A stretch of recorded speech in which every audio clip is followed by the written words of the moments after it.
Notre invité est Nicolas Gardère, qui est avocat au barreau de Paris et aussi docteur en droit public, très engagé sur les problèmes du développement durable. Il a publié de très nombreux articles d'opinion dans des quotidiens aussi importants et aussi prestigieux que Le Monde, Libération, L'Humanité ou l'hebdomadaire le Nouvel Observateur. Jamais dans le Figaro. Jamais dans le Figaro. Et vous êtes accessoirement aussi un militant d'Europe Écologie Les Verts. Un avocat de gauche, c'est bien normal. Aujourd'hui, quand même, peut-être mal dans sa peau, parce que cette gauche est quand même très décriée. Mal dans sa peau, non. Enfin, moi, vous n'êtes plus dans la majorité. Vous êtes écologiste, vous n'êtes plus dans la majorité. Moi, je ne fais pas particulièrement de politique. Après, je suis militant d'Europe Écologie Les Verts.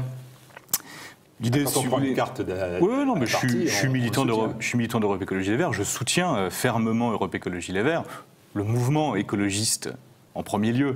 Après, le choix de ne pas faire partie du gouvernement, là je m'exprime, bon, voilà, on fait de la politique, mais je ne m'exprime pas au nom du parti Europe Écologie Les Verts, mais en tout cas je comprends tout à fait la volonté de ne pas faire partie de ce gouvernement, parce que fondamentalement, moi, ce qui me plaît dans ce parti, ce qui n'est pas forcément très bien entendu à droite, parmi vos téléspectateurs.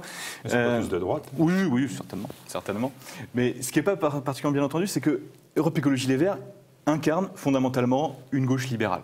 En France, on dirait plutôt libertaire. Mais en tout cas, ce courant libéral à gauche est fondamentalement incarné par ce mouvement. Et c'est là que je me retrouve, au-delà de la dimension écologiste qui me parle énormément, parce que je suis profondément un écologiste.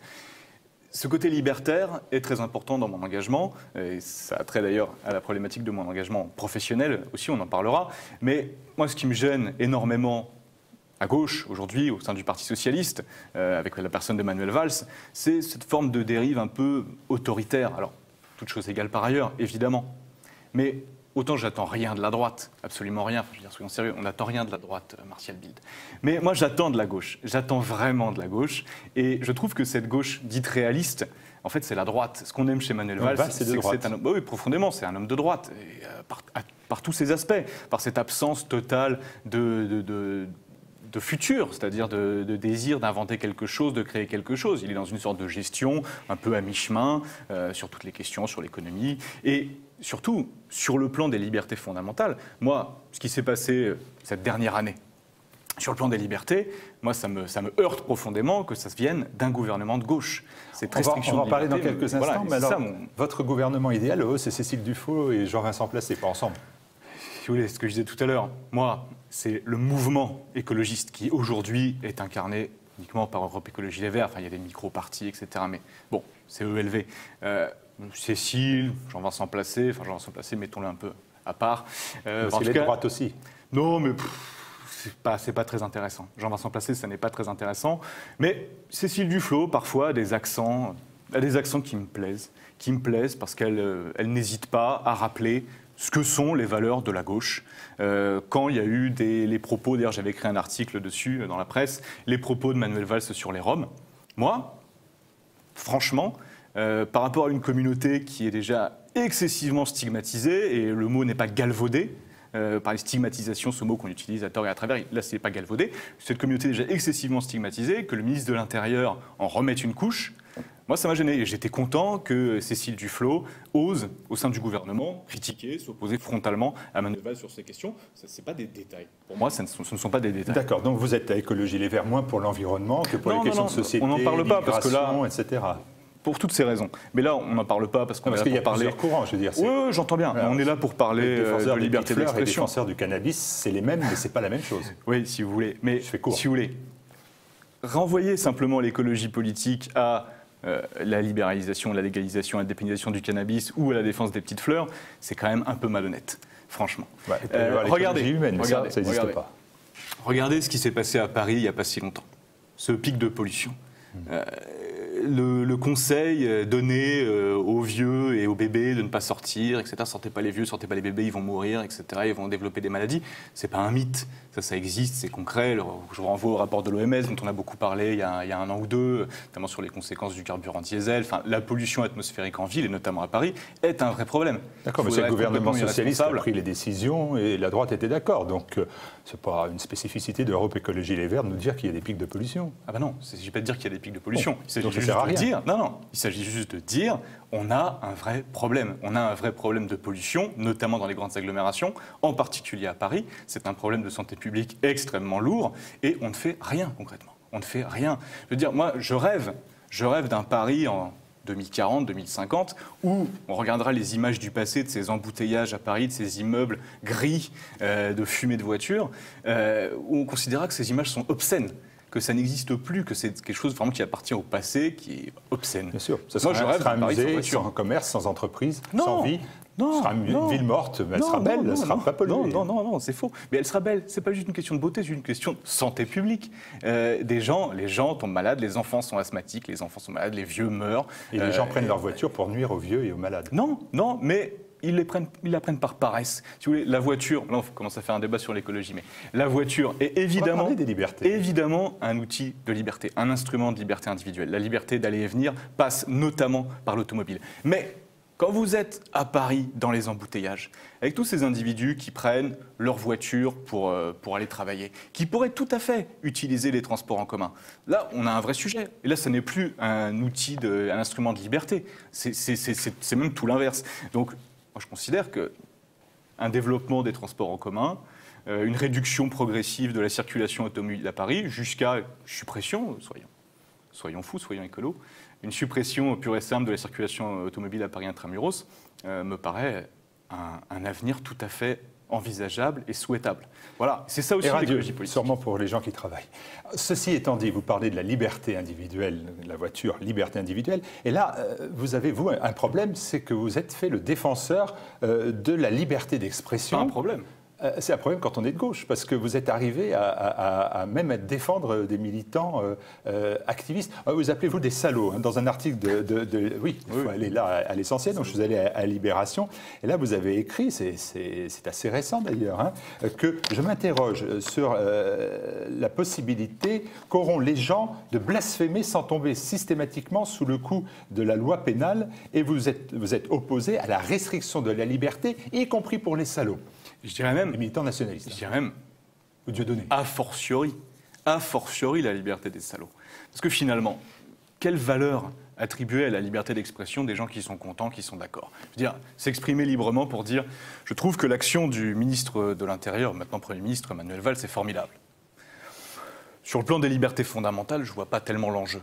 L'enjeu des libertés, et ça, il faut bien que Manuel Valls, qui peut-être quelques difficultés de compréhension ou souffre peut-être éventuellement de quelques syndrome sur ce plan, comprennent cette obsession de la propreté, où c'est une sorte d'hygiène, comme ça, d'hygiène mentale, comprennent bien que les libertés existent pour tous.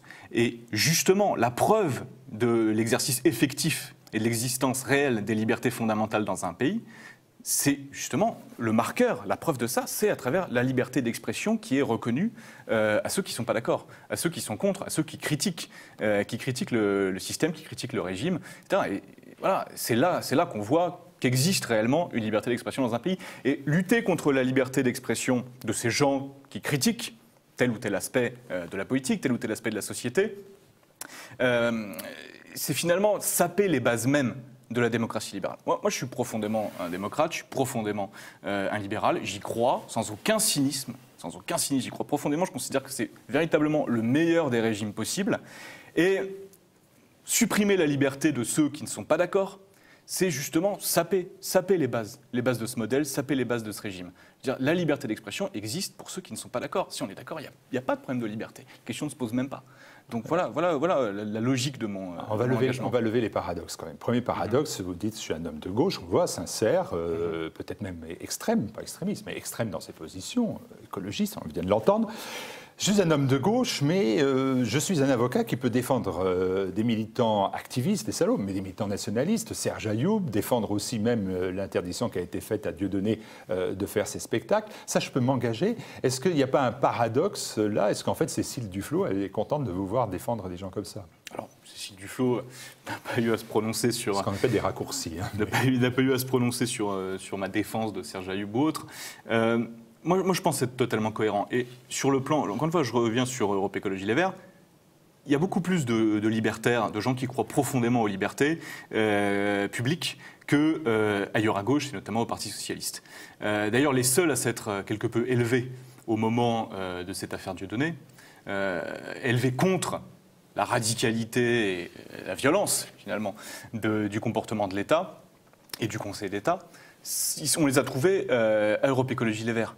Les seuls à incarner la liberté, les libertés, la défense des libertés à gauche, c'est Europe Écologie Les Verts. Pour ce qui est de la droite, très honnêtement, et sans vous faire offense, votre télé s'appelle TV Liberté, vous n'êtes pas que des téléspectateurs de droite, mais la défense des libertés publiques... Toutes les personnes attachées aux libertés, vous venez de dire qu'il y en avait qui étaient à gauche. Du point de vue de la droite, bon, moi ça m'intéresse pas énormément. Ça m'intéresse pas énormément. La question de la défense des libertés fondamentales, pour moi, vient de la gauche, vient nécessairement de la gauche, je veux dire une défense raisonnée, une défense sincère, vient nécessairement de la gauche, et aujourd'hui, il n'y a qu'Europe Écologie Les Verts qui défend sincèrement les libertés fondamentales. Donc ça, c'est ce que dit l'avocat. Ce que dit le journaliste Nicolas Gardère, c'est peut-être pas le même, parce qu'on parle de sincérité. Je vous cite encore. Je ne comprends pas, en tant qu'homme de gauche, que personne, dans mon camp, personne, dont l'un des piliers idéologiques doit être la défense acharnée des libertés civiles et politiques, ne s'inquiète réellement de la problématique.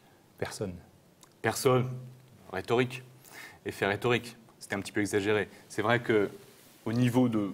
Il y a une sorte... Moi, ce qui m'a gêné dans l'affaire Dieudonné, un garçon qui m'indiffère profondément sur le plan intellectuel et humoristique. Vous êtes allé le voir ? Non, jamais. J'ai regardé quelques vidéos. D'ailleurs, j'ai découvert ces vidéos à l'occasion de cette polémique, parce que très honnêtement, ça ne m'intéresse pas. J'ai souri parfois. J'ai été quand même assez gêné par certaines blagues qui m'ont un peu paru... Franchement, moi, ce qui me gêne profondément chez Dieudonné, comme chez ce qui semble être son maître à penser, Alain Soral, c'est cette obsession. Le réel est complexe. Le réel est excessivement complexe.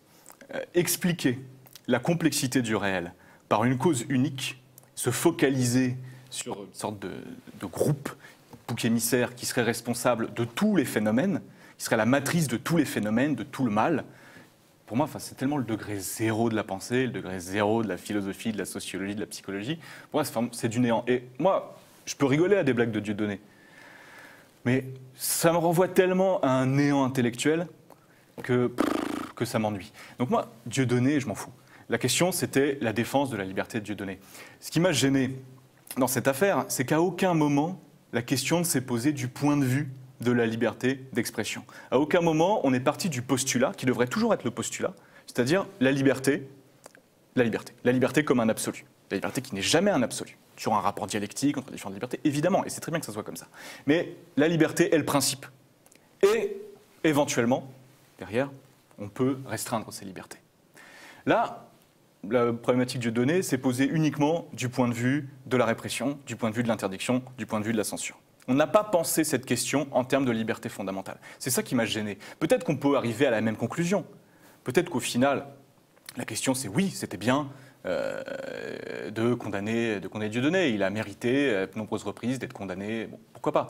Ce qui m'a gêné, c'est intellectuellement, on prend les choses par le mauvais bout. Vous parliez tout à l'heure d'immigration, c'est comme sur, par exemple, la question de la liberté de circulation. Moi, en tant que libéral, je suis libertaire, je traduis pour vos téléspectateurs. En tant que libertaire, moi je suis favorable à la liberté de circulation à l'échelle mondiale. Totalement. Une parfaite et totale liberté de circulation. Et quand je dis ça, moi je ne suis pas au gouvernement, je ne suis pas ministre de l'Intérieur. Moi je le dis de mon point de vue. Ça nous rassure un peu. D'où je parle de moi, là ici, Nicolas Gardère, un télo, etc. Je dis, je suis favorable à la liberté de circulation à l'échelle du monde. Je souffre qu'après 5000 ans d'histoire, on en soit encore à être aussi limité, restreint, qu'un individu ne puisse pas choisir de s'établir où il le souhaite et circuler. Chez vous plus particulièrement, ce serait plus sympa. Chez moi, d'ailleurs, dans mon jardin. Oui, l'argument oui, c'est un bon argument. L'argument de droite. C'est pas un argument de droite, c'est un argument simple. C'est peut-être de droite, c'est simple. J'entends. C'est un bon argument. C'est-à-dire que moi, j'aime bien la circulation, mais j'entends. Si ce qui me gêne juste, le sujet, c'est pas ça. Le sujet, c'est pas mon jardin, que je n'ai pas d'ailleurs. Le sujet, c'est pas mon jardin. Le sujet, c'est juste d'où est-ce qu'on se positionne. On est à gauche. La gauche est au pouvoir en ce moment. Et à aucun moment, on ne pense au fait que finalement, cette utopie, sûrement, cette utopie d'une liberté de circulation à l'échelle du monde doit être l'horizon à atteindre. La gauche, Ce qui me gêne dans cette gauche, PS, Manuel Valls, c'est n'assume pas. C'est une gauche qui n'assume pas ses idées, qui n'assume pas ses valeurs, qui s'est laissée glisser et dériver tranquillement et qui n'a plus aucun projet, aucune idée. Et toutes les valeurs fondamentales qui font la gauche, l'internationalisme notamment, ont été totalement abandonnées. Donc au lieu de penser comme un idéal, et c'est ce qu'on a réussi à faire au sein de l'Union européenne, alors ce ne sera pas considéré forcément comme un idéal par tous, mais on a réussi au sein de l'Union européenne à faire cette liberté de circulation et d'établissement. Et au lieu de considérer que ça doit être l'horizon, eh bien on part du postulat qu'il faut continuer à arrêter, placer en centre de rétention, expulser, obliger à quitter le territoire des familles, des individus, des pères de famille notamment. Enfin, je veux dire, parce que ça aussi c'est un point, vous me parlez de Serge Ayoub, etc. Mais je vais vous dire, moi, quand je défends un sans-papier, ma posture intellectuelle est absolument identique. En comparaison, dans le cas où je défends Serge Ayoub, un militant identitaire, riposte-laïque ou autre. Je suis exactement dans les mêmes dispositions d'esprit. Moi, ce que je défends, ce n'est pas les idées de mes clients, c'est l'individu. L'individu dont les libertés sont mises en question, dont les libertés sont menacées, dont les libertés sont restreintes. Certains sont innocents aux yeux de la loi. Dans ce stream de la loi, certains sont innocents, d'autres ne le sont pas. En outre. Mais à la limite, c'est un détail. Non, mais c'est un détail. Qu'ils soient innocents ou pas, c'est pas tellement le sujet. Moi, je les défends en tout état de cause et de toute façon. Peu importe que. On va avoir une empathie particulière pour de celui dont on sait que c'est une injustice qu'on lui fait. Moi, je considère. Vous ne considérez pas, mais moi, je considère que que le simple fait d'être en situation irrégulière sur le territoire français n'est pas, en tant que tel, une infraction. Ce n'est pas un délinquant. De la loi. Les yeux de la loi, c'en est un, maître. J'entends. Moi. Quand je le défends, je tiens compte de la loi quand je le défends, évidemment. Mais au niveau de ma plaidoirie, la façon dont je vais le défendre et l'empathie que je vais avoir par rapport à lui, ça sera tout à fait identique et comparable que ce soit sans papier malien ou algérien et Serge Ayoub, Richard Roudier ou les gens de riposte laïque. Pour moi, c'est exactement la même chose. La seule chose qui m'intéresse, ce sont les libertés fondamentales et les libertés de l'individu. Ses libertés de circuler, ses libertés, son droit au respect de la vie privée et familiale quand c'est un sans-papier en France, la liberté d'expression, la liberté d'association, la liberté de manifestation. Voilà. Mais à vous écouter, je me demande si, quand vous avez été l'avocat contre la dissolution des associations, ça s'appelait Troisième Voie et Jeunesse Nationaliste, en fait, est-ce que c'est pas une posture Jeunesse Nationaliste, c'est Gabriac. C'est Jeunesse Nationaliste révolutionnaire. Pardon.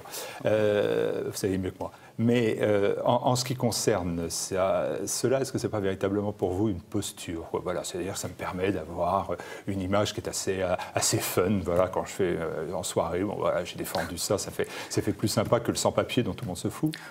Tout le monde s'en fout pas. Vous savez, je peux faire aussi pleurer dans les chaumières avec des histoires de sans-papier. Ça, c'est à la télévision, mais c'est pas dans les soirées. L'audience, etc. Non, mais franchement, oui. Bien évidemment que c'est excitant. Bien évidemment que c'est plus amusant et plus intéressant intellectuellement et à tout point de vue de défendre Serge Ayoub plutôt que de travailler sur un recours permis de construire. Parce qu'en tant que droit publiciste, je ne fais pas que des libertés publiques. C'est pas forcément la matière la plus rémunératrice. Je fais du droit de l'urbanisme, du droit de l'environnement, des marchés publics, etc. Mais au-delà de ça, je crois profondément que défendre la liberté des salauds, comme je les appelle dans un de mes articles, c'est défendre la liberté de tous. C'est défendre la liberté de tous. Et il y a cette phrase de Noam Chomsky, qui n'est peut-être pas un intellectuel qui est souvent cité sur TV Liberté, mais qui est un intellectuel important. Noam Chomsky disait « Si l'on ne croit pas à la liberté d'expression des gens que l'on méprise, alors on n'y croit pas du tout ». Je pense que c'est très important et ça va beaucoup plus loin que l'apophthegme qu'on prête à Voltaire. Vous savez, je ne suis pas d'accord avec vous, mais je me battrai, blablabla. Ça va beaucoup plus loin, parce que quelque part dans l'histoire de Voltaire, on est sur France Culture, on est à la Sorbonne, on est entre intellectuels distingués, on a des positions antagonistes, mais nous pouvons débattre, etc. Et je me battrai pour que vous puissiez défendre, mon cher collègue, mon cher père, mon cher confrère, vous puissiez défendre votre opinion. Avec la conception de Noam Chomsky, on est sur, voilà, je vous méprise, pas vous précisément, Martial Bild, mais je vous méprise, mais je crois profondément à la liberté d'expression, à la liberté profondément. Je crois au fondement de mon régime, de ma démocratie, et il est important que les libertés soient défendues. Encore une fois, la démocratie libérale est un processus. Et si vous défendez ces libertés, c'est parce que vous avez quand même le sentiment qu'elles n'ont jamais été autant attaquées par le gouvernement de gauche? C'est ce que je vous disais. Je suis gêné. Et c'est aussi pour ça que, après une petite pause liée à l'ennui de la vie militante, vous savez, Militer, c'est pas toujours absolument passionnant. Que j'ai repris ma carte Europe Écologie Les Verts, c'est précisément dans cette optique. Parce que je trouve que voilà, ça me heurte que ce soit la gauche, le gouvernement actuel, qui porte des coups aussi durs. Et n'oublions pas que les procureurs, sous la hiérarchie du gouvernement, du garde des Sceaux, donc tout ça n'est pas anodin. Quand on poursuit pour des choses insignifiantes, je veux dire, j'ai défendu récemment Riposte Laïque et Richard Roudier pour des injures et diffamations à l'encontre du préfet de police de Paris, Bernard Boucaud. Riposte Laïque, une contributrice de Riposte Laïque que vous avez vue, je crois, sur votre antenne, Josiane Filliot, dans un article, avait traité le préfet d'incompétent.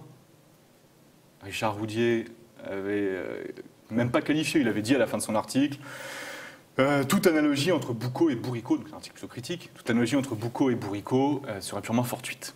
Bon. Donc ça, déjà, c'est poursuivi. Donc il y a une plainte qui est déposée par le préfet de police de Paris, M. Boucaud. Le procureur de Paris décide de poursuivre.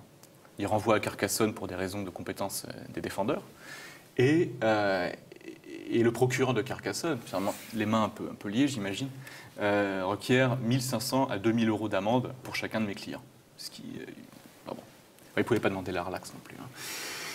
Et puis derrière, il y a eu cette condamnation assez extraordinaire à 200 euros d'amende avec sursis. Ce qui veut dire, bon, c'est le préfet de police de Paris, c'est le procureur de Paris, donc on ne peut pas ne pas vous condamner. Mais on a honte. On a quand même honte parce que c'est quand même minable. Donc 200 euros d'amende avec sursis, vous n'avez rien à payer, vous êtes tranquille. J'ai recommandé à mes clients, ils étaient tout à fait d'accord avec cette option, de faire appel. Donc on s'amusera pour un second round à Montpellier en appel, ça va être assez amusant. Mais cette question, alors évidemment, on peut se dire, oui, ce sont des salauds. Ce sont des salauds d'identitaires, d'islamophobes, etc. Mais le sujet, c'est pas ça. Le sujet, c'est pas savoir qui a prononcé ces paroles. Le sujet, c'est juste de dire, aujourd'hui, faire un jeu de mots pourri, un jeu de mots de cours de récré sur le nom d'une personnalité. En plus, qui ? Un haut fonctionnaire, un préfet de police de Paris. Alors là, on ne se retrouvera peut-être pas forcément sur ce plan, mais j'ai tendance à considérer que c'est presque une obligation, je dirais, une sorte d'obligation ontologique, de devoir moral, d'être critique à l'égard de la police. L'existence de la police, encore aujourd'hui, n'est-ce pas la preuve qu'on a loupé quelque chose, que l'humanité n'est pas allée au bout, après avoir besoin de flics. Donc, critiquer la police, c'est pas de l'anarchisme, c'est de l'humanisme, à mon sens. Merci beaucoup Nicolas Gardère d'avoir accepté cette invitation sur TV Liberté. Nicolas Gardère, avocat, défenseur des libertés et qui souhaite un monde sans voiture, on l'a bien compris, mais aussi même sans police. Et avec la liberté de circulation à l'échelle du monde. Et avec la liberté de circulation. Ce qui devrait plaire énormément à vos téléspectateurs. On est bien barré. Merci.